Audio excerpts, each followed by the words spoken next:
Good morning everyone. Let we start chapter number 5 unit 2। Unit 2 के अंदर आपके दो चैप्टर्स हैं, चैप्टर नंबर 5 और 6। एक क्वेश्चन आपका 5th चैप्टर से आता है और एक 6 से, और यहाँ से शॉर्ट क्वेश्चंस भी आते हैं। ठीक है, so let we start chapter number 5। Topic is Newton's law of motion. Newton's laws of motion. जितने भी बच्चे साइंस के हैं सभी ने न्यूटन्स लॉ पढ़े हुए हैं, और जो बच्चे बीए के हैं उन्होंने भी 10th क्लास तक साइंस में न्यूटन्स लॉ रीड किए होंगे। ठीक है, सो फ्री माइंड होके देखना। Okay, so now topic is Newton's law of motion. The whole structure of mechanics based on few basic laws, and these are the foundation of mechanics. So these laws are Newton's law of motion, and second is Newtonian law of gravitational attraction. ठीक है, so before discussing this we first define some basic terms whose definitions these terms are used. First of all, mass of a body is a quantity of matter it contains. इसकी units आप सभी को learn करनी है, क्योंकि कई बार जब हमें डाटा गिवन होता है तो हम यूनिट से उसे रिकॉग्नाइज करते हैं कि ये क्या टर्म दे रखी है। ठीक है, एमकेएस सिस्टम के अंदर मास की यूनिट किलोग्राम, सीजीएस के अंदर ग्राम, एंड एफपीएस सिस्टम में pound. Next is momentum. Suppose कोई भी बॉडी मूव कर रही है तो किस स्पीड से कितनी मूव कर रही है, that is measured by the momentum. So momentum of a body is the quantity of motion possessed by the body. Means कोई भी बॉडी कितना मूव कर रही है उसकी क्वांटिटी हम मेजर करते हैं with the help of momentum. Momentum depends on mass and velocity, so it's formula is mass into velocity. ठीक है, नेक्स्ट इसकी यूनिट्स इन एमकेएस सिस्टम। देखो मास की यूनिट होती है किलोग्राम और वेलोसिटी की मीटर पर second, so this is the unit of momentum. ठीक है, सेम सीजीएस के लिए देखिए, मास की होगी ग्राम एंड वेलोसिटी की सेंटीमीटर पर second, and in FPS system mass की पाउंड और वेलोसिटी की फीट पर second. Next is force. Force is an action. Force क्या होता है, एक टाइप का एक्शन होता है। एक्शन में आप किसी बॉडी को पुल करते हो, पुश करते हो। ठीक है, which is acting on a body, जो किसी बॉडी के ऊपर एक्ट करता है। इससे पहले देखिए, किसी भी बॉडी की दो पोजीशन होंगी, या तो बॉडी रेस्ट पर होगी, मींस जहां रखी है वहीं रखी रहेगी, या फिर बॉडी मोशन में होती है। ठीक है, सो फोर्स क्या होता है, एक टाइप का एक्शन होता है जिसे हम किसी बॉडी पे जब अप्लाई करते हैं तो उसकी स्टेट चेंज हो जाती है। अगर वो रेस्ट पे है तो वो मोशन में आ जाती है, और मोशन से हम उसे रेस्ट पे ला सकते हैं। ठीक है, so force is an action which acting on a body changes or tends to change the state of rest or of uniform motion.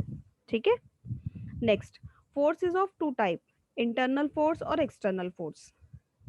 जब एक बॉडी किसी दूसरी बॉडी के कांटेक्ट में आती है तो आपस में दोनों की टचिंग होने की वजह से जो फोर्स प्रोड्यूस होते हैं, एक्शन और reaction, these are the internal forces. ठीक है, किसी बॉडी के ऊपर जो हम बाहर से फोर्स अप्लाई करते हैं, जैसे आपकी कोई बुक रखी हुई है, आपने उसे किसी डायरेक्शन में पुश किया, तो ये जो हम बाहर से फोर्स अप्लाई करते हैं that is called external force. So impressed forces, the external forces acting on a body are called impressed forces। किसी बॉडी पर जो आप एक्सटर्नल फोर्सेस अप्लाई करते हैं, these are called impressed forces, and the mutual forces of action and reaction are called the internal forces. Next is Newton's laws of motion. There are three laws of motion, तीनों important हैं, कई बार 2 marks में भी आते हैं।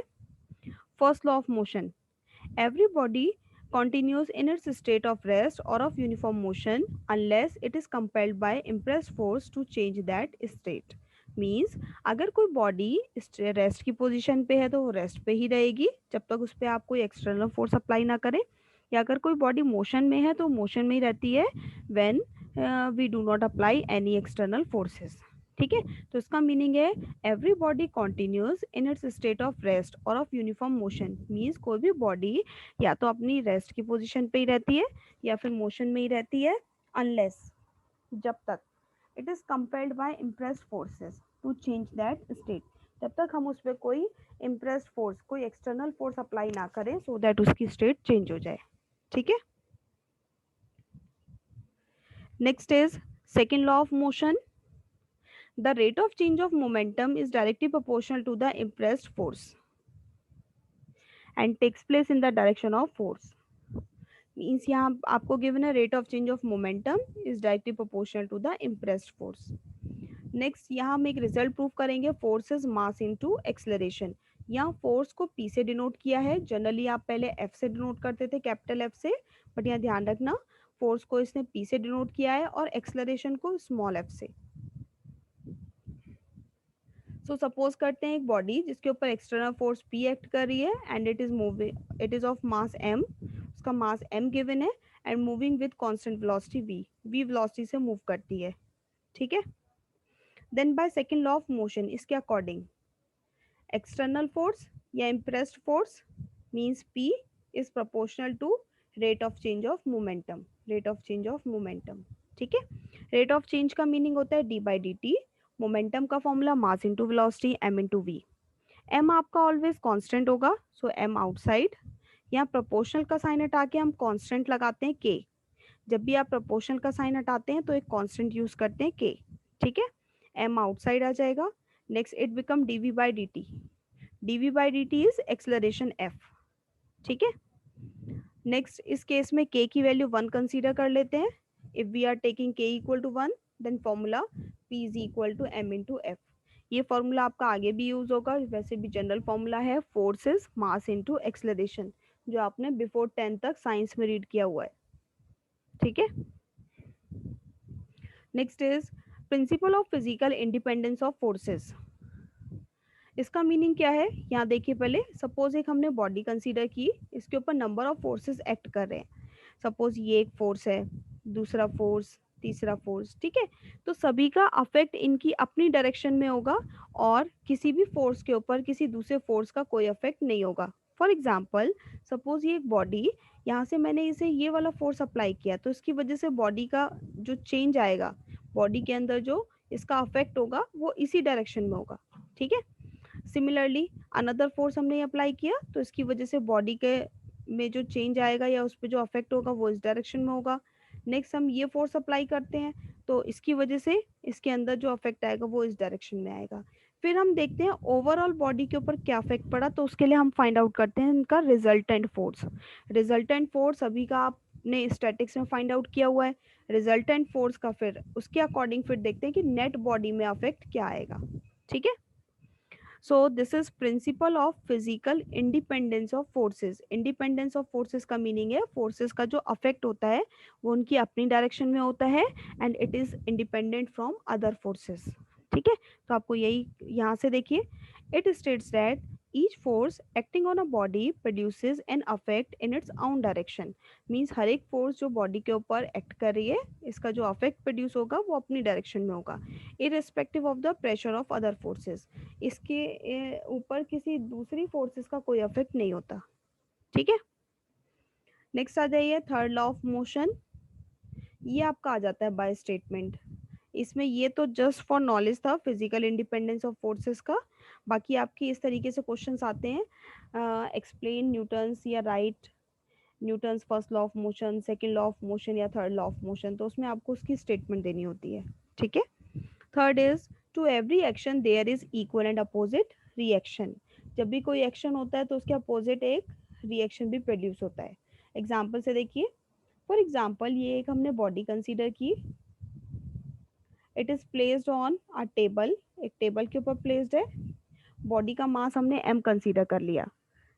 अब ये actual में क्या होता है कि हमें तो ये दिखाई दे रहा है कि बॉडी इस टेबल के ऊपर प्लेस्ड है, बट एक्चुअल में क्या होगा, ये बॉडी का जो मास है इसकी वजह से ये टेबल को नीचे की तरफ प्रेस करती है, मींस नीचे की तरफ एक फोर्स एक्सर्ट करती है, that is called weight, m into g, एक तरीके से मास इंटू एक्सलरेशन, ठीक है।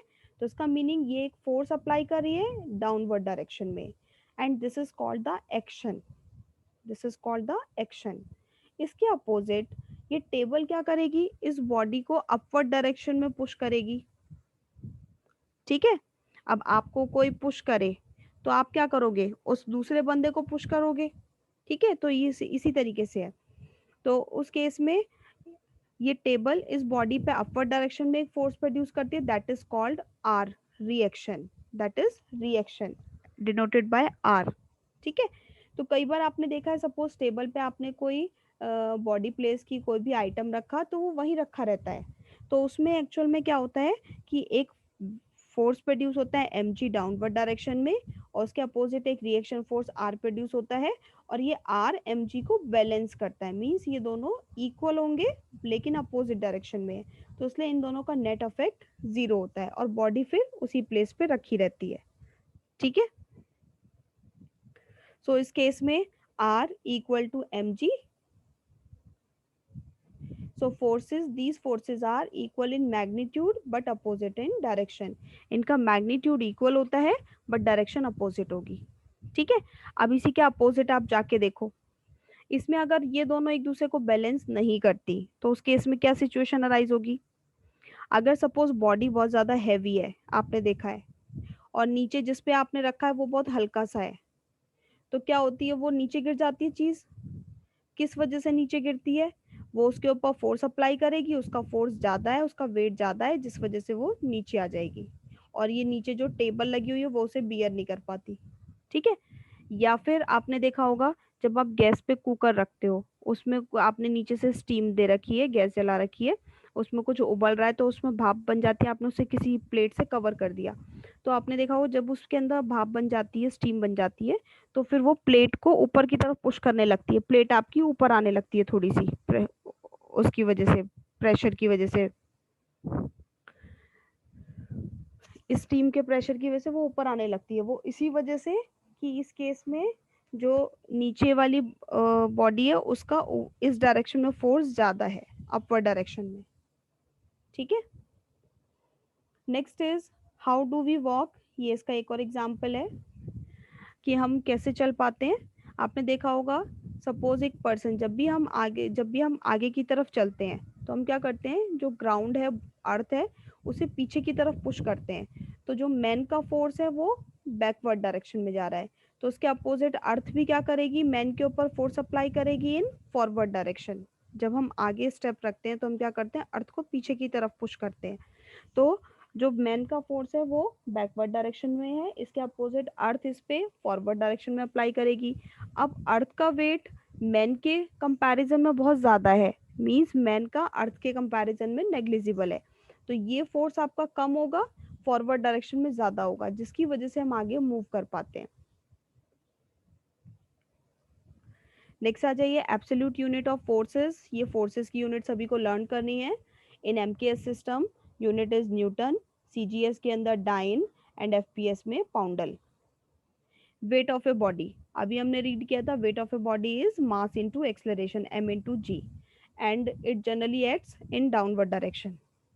नेक्स्ट इट्स यूनिट्स, यूनिट्स देखिए यहीं से, यहाँ m इंटू जी लिख रहा है, तो इसीलिए एमकेएस सिस्टम में होता है किलोग्राम वेट, सीजीएस सिस्टम के अंदर ग्राम वेट, इस तरीके से आप लिखते हो GMWT, एंड एफपीएस सिस्टम के अंदर पाउंड वेट, पाउंड वेट को हम लिखते हैं LB, LB का मीनिंग होता है पाउंड। ठीक है, weight. Next is the relation between weight and force, दोनों के बीच में रिलेशन।